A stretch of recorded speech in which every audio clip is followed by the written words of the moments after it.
Damos início a mais um programa Anatomia do Poder, que vai ao ar de todos os estados, em todos os estados do Brasil, ao lar dos nossos telespectadores, e que está também discutindo o que é o poder público, privado, a imprensa sindical, acadêmico, cultural, científico, através da figura daqueles que detêm o poder.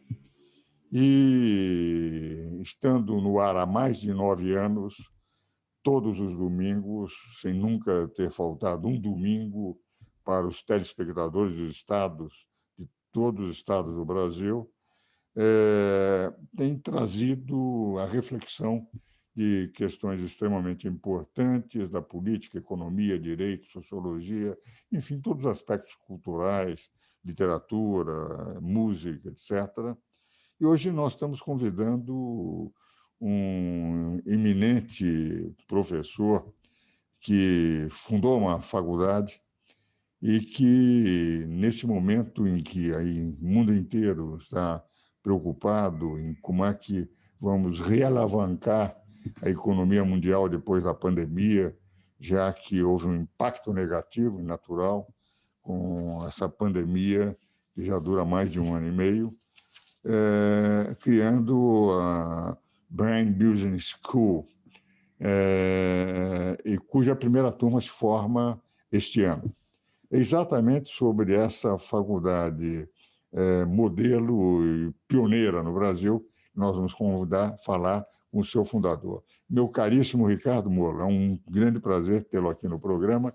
Eu queria que falasse um pouco o que o levou a fundar a faculdade e esta iniciativa que, enfim, foge, digamos, aos padrões das faculdades de economia, faculdade de administração, faculdade de direito, etc. A sua é dedicada ao empreendedorismo. Gostaria que o telespectador ouvisse um pouco do próprio fundador, o que levou a fundar e fazer, iniciar a faculdade e o que é que está pretendendo com as turmas que estão sendo formadas lá na faculdade. Bom, doutor Ives, muito obrigado pelo convite. É um prazer enorme, uma honra estar aqui no seu programa. Eu fico muito satisfeito, sou ouvinte do seu programa, já assíduo há muitos anos, e para mim é um prestígio enorme estar por aqui. A Brain Business School, ela é uma faculdade nova, ela passou por todos aí, né, os rigores que o Ministério da Educação brasileiro exige para a formação de uma escola realmente assim inovadora no seu conceito, uma escola que tem como foco principal o empreendedorismo e a inovação. Eu comecei esse projeto há 6 anos, eu e um sócio chamado Luca Borroni, meu grande amigo. Luca também é um professor bastante importante, ambos éramos do INSPER, uma escola bastante relevante. Decidimos, né, juntar as nossas economias e começar uma escola, né, que tivesse uma contribuição para o nosso país. Ela é uma escola com fins lucrativos, nós vivemos dessa escola, certamente, e passamos por esse processo de aprovação, que é um processo longo no Ministério da Educação. A gente passa por realmente um escrutínio grande sobre como é que é a sua concepção, toda a sua metodologia. Mas nós decidimos fazer isso porque a gente entende que, apesar do Brasil ser um país assim muito assim empolgante, é um país que realmente tem muitas possibilidades. Eu tenho 52 anos e desde que eu sou criança, eu vejo que assim a gente ouve as pessoas, olha, o Brasil é o país do futuro, o Brasil é um país que realmente tem muitas oportunidades. Realmente o Brasil tem muitas oportunidades, mas infelizmente os nossos empreendedores não empreendem muito bem. E a gente não consegue realmente ver o desenvolvimento do país, principalmente vindo dos empreendedores. A gente fica esperando que o governo ou o Ministério da Economia ou uma ajuda suprema venha nos ajudar e que realmente acaba não acontecendo. Então, nós decidimos ajudar os empreendedores a empreender. E o que nós fizemos foi criar um curso mais rápido. Em vez de ser um curso tradicional de bacharelado de 4 anos, nós resolvemos fazer um curso de 2 anos, onde o aluno entra como aluno e ele é acelerado, ele é impulsionado durante o curso para montar a sua companhia durante o próprio curso.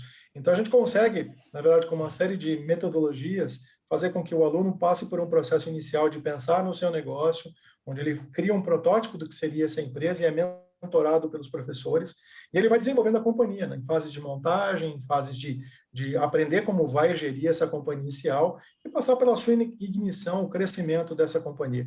Então, a ideia é que ele entre dentro de um ecossistema de empreendedorismo com professores que, além de professores terem um rigor acadêmico, eles também têm certamente experiência empresarial para ajudar esses alunos a realmente irem para o mercado. Nosso objetivo não é só formar as pessoas, mas ajudá-los, né, não só em conhecimentos, mas sim no desenvolvimento das suas habilidades e competências para que eles consigam ter uma eficácia maior no seu empreendedorismo e efetivamente consigam, depois desses 2 anos, ou mesmo durante o curso, a ter efeito sobre a sua companhia e a companhia realmente, né, começar. A gente entende que começar uma companhia é uma coisa muito difícil, mas isso gera um ciclo, na verdade, virtuoso, né? Porque provavelmente ele vai contratar pessoas, ele vai gerar renda, ele vai gerar impostos, e isso vai ter um efeito circular na companhia, né? E com certeza na economia, o que trará um benefício para o Brasil. Então, estou muito satisfeito. A primeira turma começará agora em agosto. Nós estamos no meio do processo seletivo, já temos uma série de candidatos. Estou muito satisfeito. Eu vou, né, assim, ser um professor, então eles terão aula comigo, terão aula com o professor Luca Borroni também, né, e com professores que nós aí conseguimos atrair para essa escola inicial, que eu espero que tenha muito sucesso e possa ajudar muito o nosso país a se desenvolver. Olha, me parece extremamente interessante. Os telespectadores puderam perceber a importância dessas novas vertentes da educação e da educação profissional. É praticamente uma faculdade destinada à prática real, foge um pouco à característica do academicismo, em que, como dizia o Roberto Campos, brincando, que muitas vezes se tem a impressão que o economista, e ele fazia as piadas com os próprios economistas, eles querem ver se aquilo que funciona na prática também funciona na teoria. Na prática, os senhores fazem exatamente o contrário.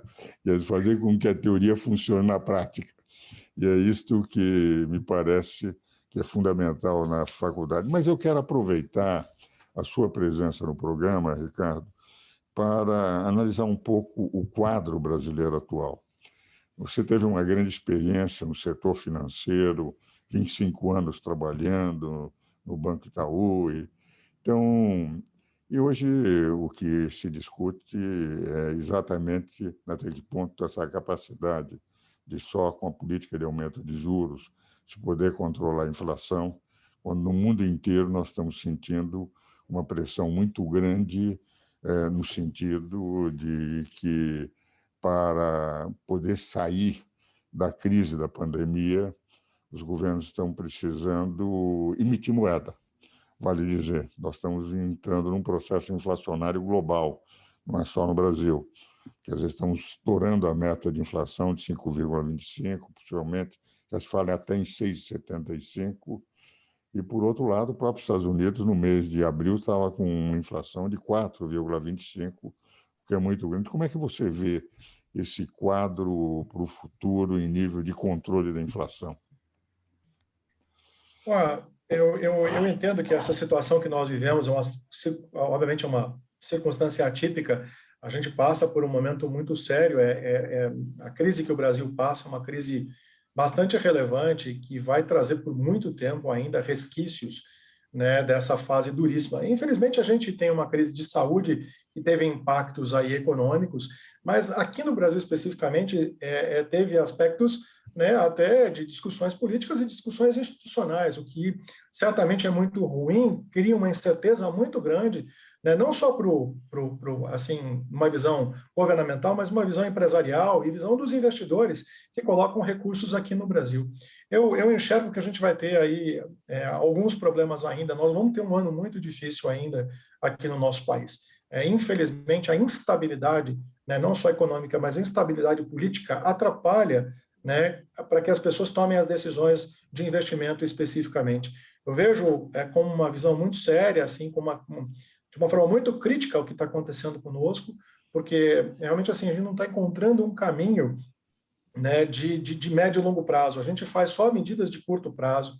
Eu acho que assim, felizmente, né, o governo conseguiu uma das coisas boas que esse essa gestão governamental conseguiu foi fazer uma certa injeção de recursos, ajudando principalmente os mais pobres, com ajudas, né, com recursos, mas via transferência a gente não resolve os problemas que o nosso país tem, né? A gente precisa pensar numa política de médio prazo que faça com que as pessoas realmente consigam ter confiabilidade e credibilidade de que existirá uma continuidade dos seus negócios. Com relação à inflação especificamente, eu acho que é uma questão momentânea, né? Existem diversos artifícios que o Banco Central tem para controle da inflação, e o nosso Banco Central, na minha visão, é extremamente competente, não só nessa gestão governamental, mas nas anteriores também.